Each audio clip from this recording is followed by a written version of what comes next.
Assalomu alaykum parranda ishqibozlari. Bugungi mana inkubatsiyadan chiqqan jo'jani birinchi kunidan beriladigan zolotuxaning propoykasi ro'yxatini imkon qadar tushuntirib beraman. Askarbinka vitamin C 1 gramm deyilgan. Bu yerda 250 mg bo'lgan shu tabletka 4 dona qo'shamiz. Furatsilin bitta tabletka, tetratsiklin bitta tabletka, 1 qoshiq asal. Birinchi qiladigan ishimiz dog' suvga margan sopga qo'shib olamiz. Sababi agar birinchi qo'shmasak, furatsilin, tetratsiklin qo'shgandan keyin sarg'ayadi. Margan sopkani sastavini bilmay qolamiz. Shu sababdan birinchi o'rinda margan sopkani qo'shib, nimtatil qilib, keyin asal qo'shamiz. Mana keyin bu tabletkalarni mana bu uskunamizni maydalab turib qo'shib aralashtirib, keyin cho'chalarga beramiz. Jo'jani birinchi kunidan 5 kun beriladi. 25 kundan keyin yana qaytariladi 5 oygacha. Bu jo'jani ishtahasini ochib, quvvat beradi. Orqasida axlab turib qolishini mana tetratsiklin qo'ymaydi.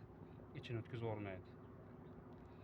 Keyin maslahatimiz imkon qadar jo'ja bormi, uyingizda tovuq bormi, margan sopkali suv обязательно haftada bir marta beringlar. Sababi margan sopkali suv bu profilaktika ichini tozalab turadi.